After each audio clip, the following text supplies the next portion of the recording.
Jai Gurudev, everybody. So, today, actually, I'm a bit, I would not say sad, but I don't find any other word to say. Like I was saying before the Japam, one of my dearest devotee, actually, one of the oldest devotee who have been with me since I was 16 or 17 years. Since we met, she and her family came to see me in Mauritius.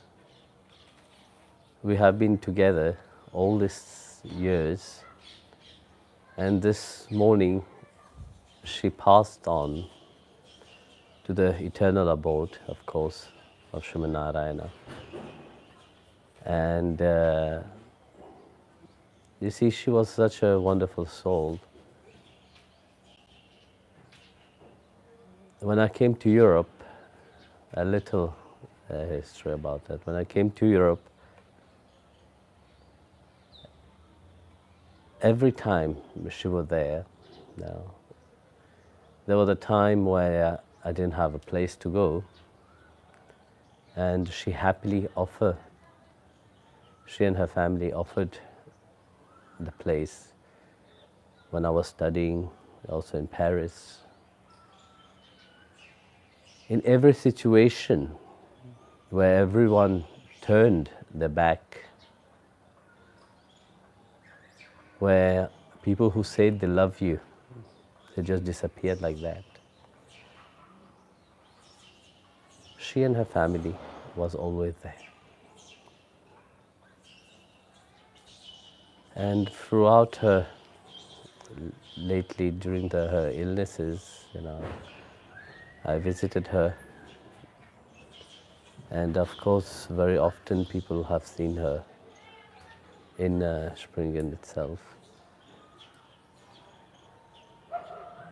Yesterday, while talking to her, she was saying, promise that you will be there. She wanted to pass on in a very, I say, calm way, without any suffering. And God have given her that. You see, make one realize, how grateful it is, We have not to be grateful only when somebody do something good for you, In life, you have many people around you, And some will love you and some will not love you. We don't need to waste our time with people who doesn't love you, who don't care for you. Why waste your time? Why waste your time in trying to convince somebody that they are wrong? It will never change anything. Be yourself, and appreciate how you are. Life is so finite, I'm talking here in this material world itself. But you have been sent here really to be happy, to realize yourself, and to really appreciate the gift that God has given you. Funny, I was looking, and today I was sitting with Swami Parantapa, and I was analyzing myself, I was looking at myself, I was saying to Swami Parantapa, it's strange. You see, even if earlier I was using the word sad, I don't feel a certain sadness But there are certain memories, you see, especially memories when they were there in every moment of your life. You know? Since, like I said, since 16, 17 years I met them. So literally, that bonding, that friendship was strong. You know? Of course, that carries on, but it is different. And that's what was really touching, you know.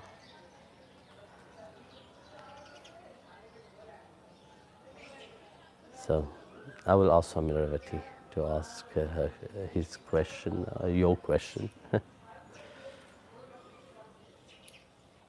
Jai Gurudev Guruji. When we go through our spiritual path and our processes, negativity comes out, but I don't know what to do with it. Generally, I hang on to Krishna more in those moments instead of facing the negativity. What is the best way? You see, it is obvious when you go on your spiritual path that negativity must awake. They awake so that you can transcend them. Because in life, people don't want to face their negativity. What they like to do, they like to brush it under the carpet. You know, because they like to pretend to be perfect. So what they do, they go sideways or they try to avoid. But in reality, why do you think the negativity arises? So that you can look at it. It's not that you have to identify yourself with your negativity. Your negativity is not you. You are beyond that negativity. You are even beyond your positivity. So, identifying yourself with that negativity will make you negative. But being aware of it will make you go through it with understanding. So you don't need to run away from your negativity. You don't need to take a whip and whip yourself, say that I am a sinner, I am bad. That will not change that negativity inside of you. The moment you are aware of it, and this is very important because very often people are not aware of the negativity, or they are aware, they don't want to look at it. No, be strong. Face it.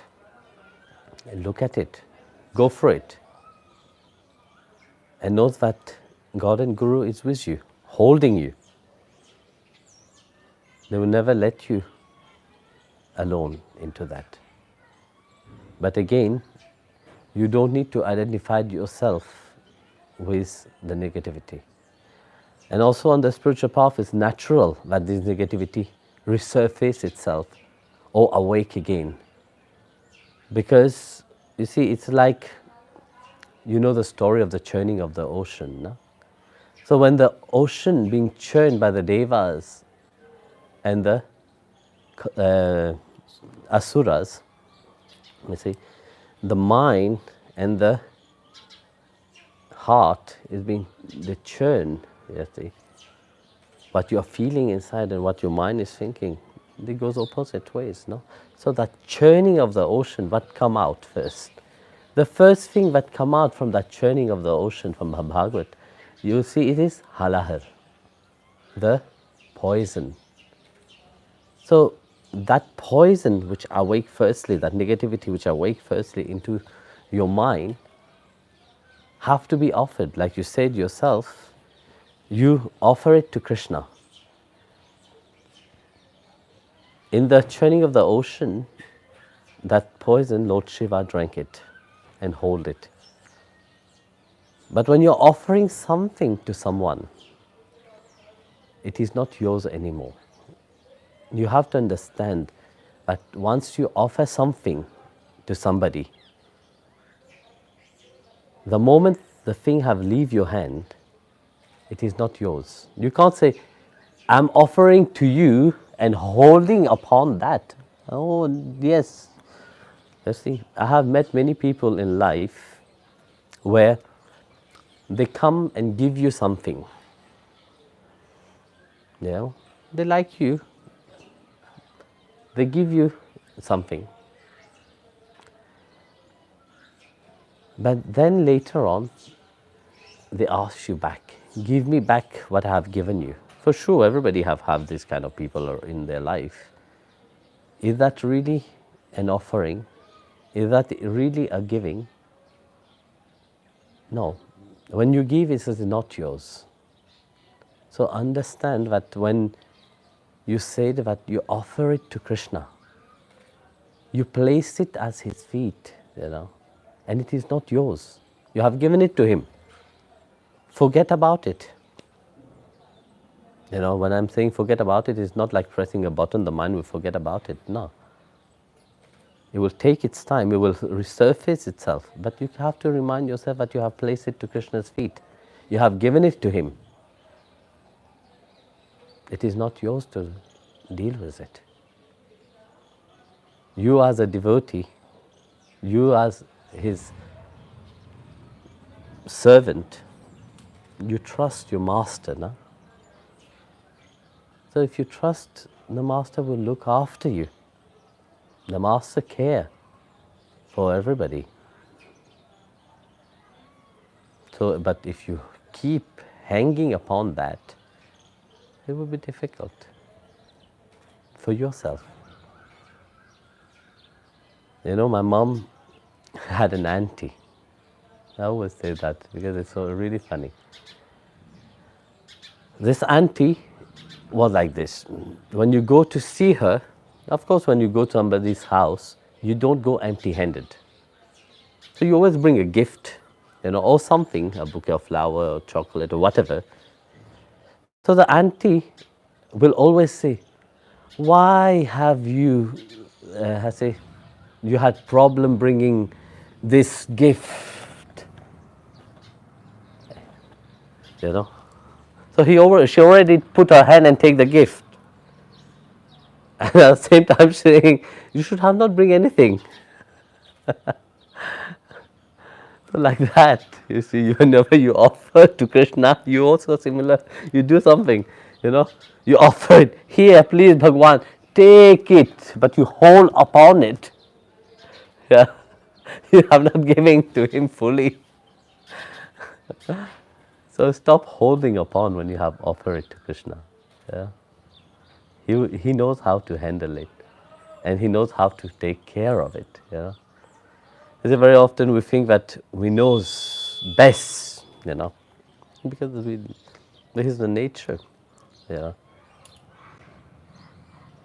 So this negativity, when it resurfaces itself when you're awake, it's a reminder that you are not perfect. You still crave for perfection. You still long for perfection.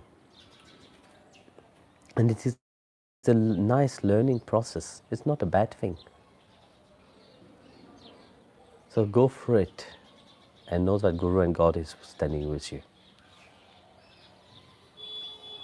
Jai Gurudev, dearest Guruji, at times you've advised us to aim to know our true selves.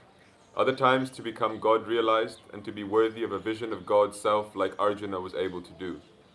Other times I have understood the highest aim is to serve Guru and God eternally. I know none of these are possible without your grace. But if we were to pray for that grace, what should we pray for? What is actually the highest aim in life?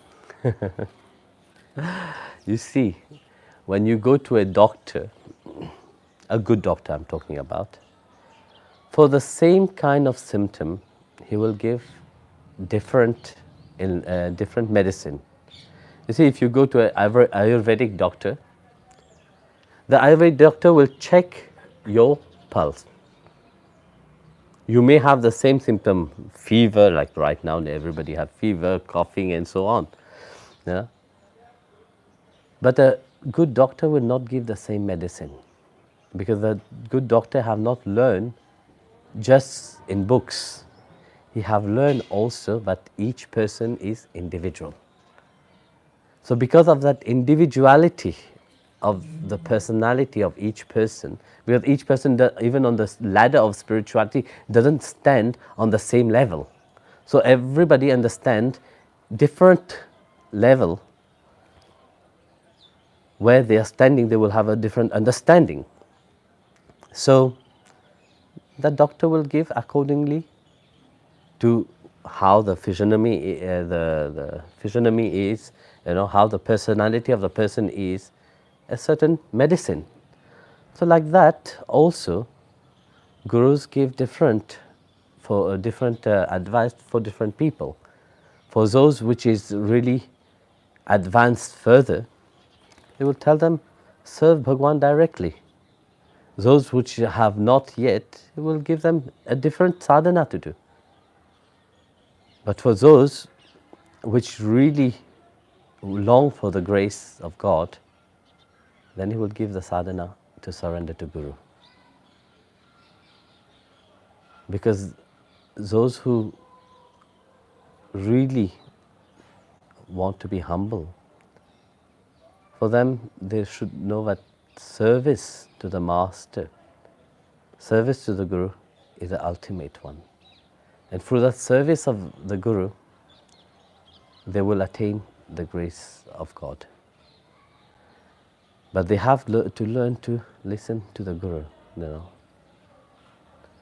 Yesterday, while chanting the Ramayana, one of the verse Goswami Tulsidas said, was, "Blessed are those eyes who have seen the saint." He didn't say that blessed are those eyes who have seen God. Because without having the grace of seeing the saints, the Guru, one will not have that grace to see God. So one sadhana, according to your question, you said, what is the the highest aim? In my opinion, the highest aim is to the service of Guru firstly. The Guru will guide you to God. If Guru doesn't guide you to God, that is not the right Guru. But Guru must, in anything, guide you to only one ultimate reality, that is to the feet of the Lord Himself. So you see, all three are similar, but all start firstly by service to the Master.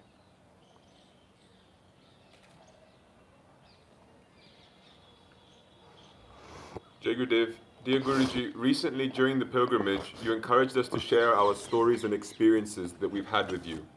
And this is one of the most wonderful and inspiring things. But some people feel like it's something very intimate and they want to keep it. Some even say that they feel a little bit empty after sharing them because other people start to become jealous or project things onto them. So is there something that should stay just between the devotee and the Guru? And how to know if we should then share and with whom and whom not? It's true. There is certain personal experience which one cherishes for oneself. You see, not every experience have to be shared. Certain experiences are personal. It is between you and the Guru, and that is between you and the Guru. This is your personal relationship. That not to be shared. But certain experience which you have had, that you think that can inspire others, then it is important to share it. You see, if that experience have changed your life specially, that experience have transformed you, then it is important to share it with others. That can inspire the change in other people. So, if your experience is personal, this is yours. You don't need to share it. If you don't feel like sharing, don't share it. You see, then if you have that experience that you have experienced, It's an excitement, it make you happy that, yes, that have changed my life, Of course, then share it freely, And one thing is that very often people say, I have shared my experience, I feel empty. It's not true. You see, if you will share truly your experience, that will make you more strong. It can't make you more weak. So experience God give so that it can inspire others also. But firstly, you have to see that experience in your own life. How it have changed you. Will that be an inspiration to others or not? So you do as you feel inside of you, because nobody is forcing you to, I can say, to share the experience as a how say, inspiration for others to hear it. But nobody is forcing anyone to share it.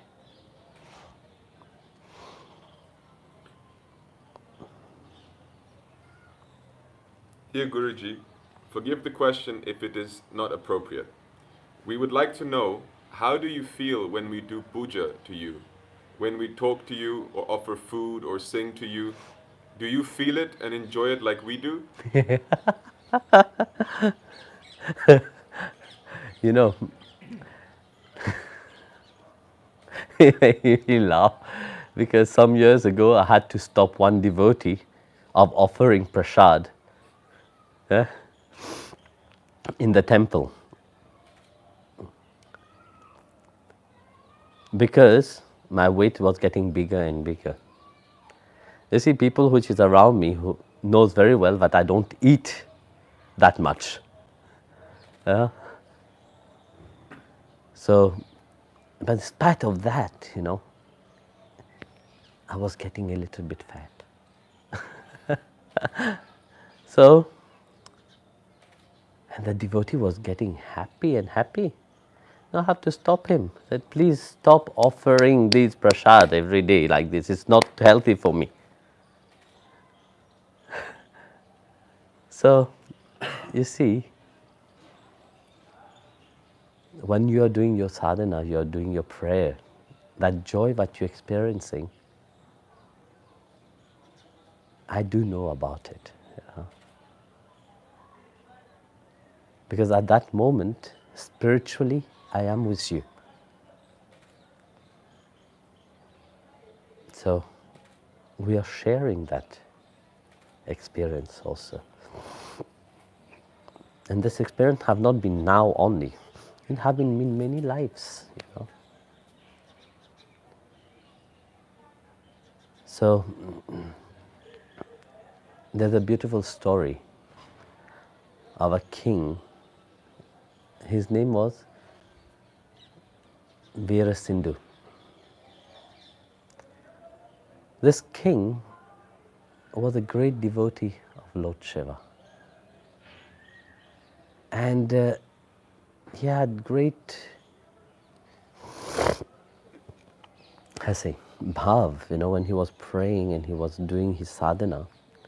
But he excelled normal devotee and he grew in spirituality. So he did, but in that life, in one of his previous life, he didn't attain that grace of Lord Shiva. So in his next life, he was born again in a kingdom, Kalinga, I think. So when time came for him to be crowned king, so he was crowned king, but then a certain sentiment awake inside of him. But he was not happy. He saw the futility of this world. He didn't feel happy inside of him. He said, even being the king, I have everything, Yet, I don't have that happiness. Why? So then he started to think. As he was thinking, the samskaras from past life awake inside of him. He started to remember that, yes, I must have something deeper inside of me. I must look for a guru. I must search for the perfect guru who will give me that enlightenment. So he announced in his kingdom, all the saints, sages, sadhus, and everybody will come. So everybody will give him certain mantra. Some will give him the Taraka mantra, some will give him Ashtaka mantra, some will give him Panchadaksha mantra, some will give him Om Namah Shivaya, Om Namo Narayana. But nothing will touch his heart and transform him. So he was so angry that he imprisoned all the sadhus and the saints. So, because nothing was touching him inside of him, because all this mantra he had been initiated already in previous life. He had already did sadhana on these mantras in previous lives. But yet these mantras have not made him reach to where he have to. At that, Lord Shiva himself decided to come. So Lord Shiva disguised himself as a coolie, I say. Coolie is somebody, a carrier, somebody, a porter. So as he came to the kingdom of King Vera Sindhu, he was in the king, how do you call it, darbar? The hall where the king gave his audience. He just stood there in the middle, looked at the king, and only one thing he said, stop. He just said stop with his hand up, and he disappeared. At that precise moment, something happened inside of the king. He understood what that coolie, that porter, meant by stop. And he recognized that it was the Lord himself who had come to remind him what he was looking for. So stop at that moment. What he realized was to stop that monkey mind, that mind which was jumping around. That mind must be stopped. So on his seat, he closed his eyes. He went into Nirvikalpa Samadhi instantly. So he stayed in that state.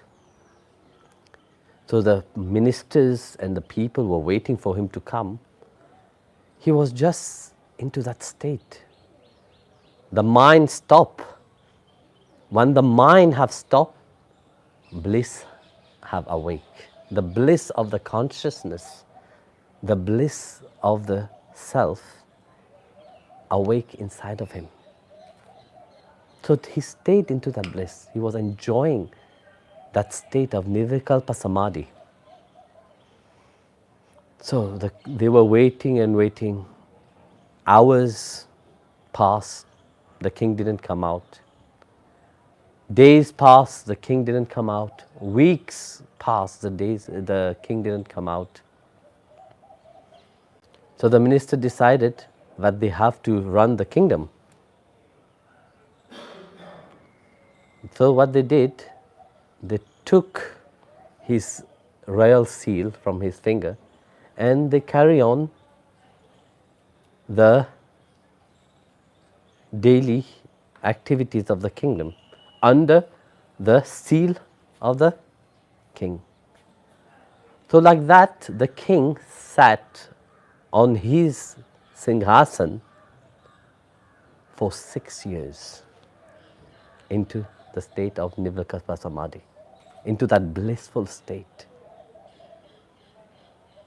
After 6 years, into that state, he came out. But still being into that blissful state. The first thing he said, "Where is my Guru?" Then the minister came and said, the moment that coolie have lifted his hand and said, "Stop," he disappeared. And you went into the Nirvikalpa Samadhi. You went into that state. So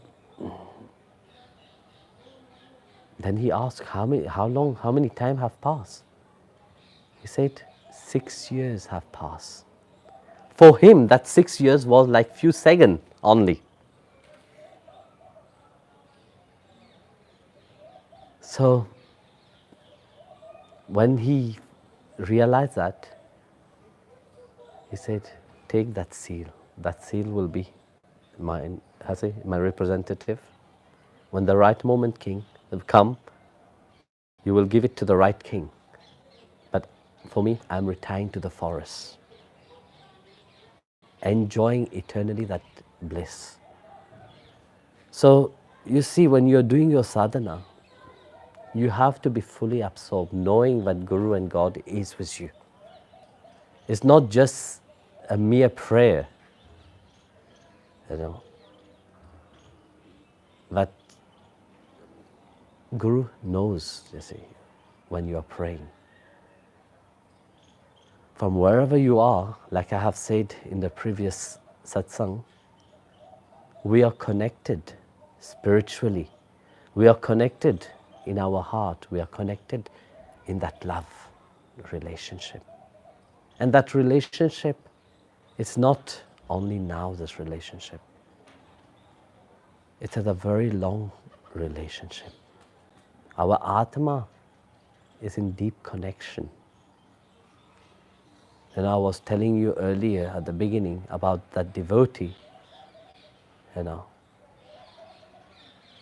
It is not a coincidence that you are with somebody for 24, 25 years just like that.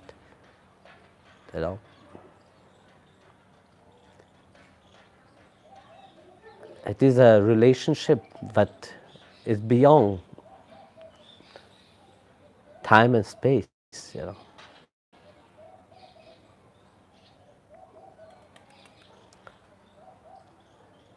And it's a relationship that carries on, And very often, doubt arises in the mind of people, But what is the most important in it? It is this doubt, or it is that transformation, what happened to you? And I have seen, that transformation in the people. I've seen that transformation in the people which is dear, and sincere. That is important, but you have to ask about that sincerity. Only when you have that sincere longing that you will perceive it. So that devotee, what I was saying, that I have told, to stop offering food. And it is very special, this devotee, because since I was in, I think second time when I went to Kenya, he asked me once, "Please, Guruji, visit my house." And I was not there. I was not in Kenya. I was in Europe, actually. I said, "Yes, I will come that day. And he was, okay, how would he come? So something happened in his house. He have my slippers, which I was wearing first time when I went to Kenya. So when I met him, I gave it to him. So he had that slippers there. And he was sitting in his prayer room. Of course, the slippers were there. Water started oozing from that slippers. And it became so much water that it everywhere was like flooded. And I think there's picture also about it. So you see, for him, it was clear that I was there. I came. He had the sign also. Like that, many devotees have many kind of sign in their life. It should not be the same, but the most important sign is that there is no external sign. The best is that you know it inside of you. That we are in constant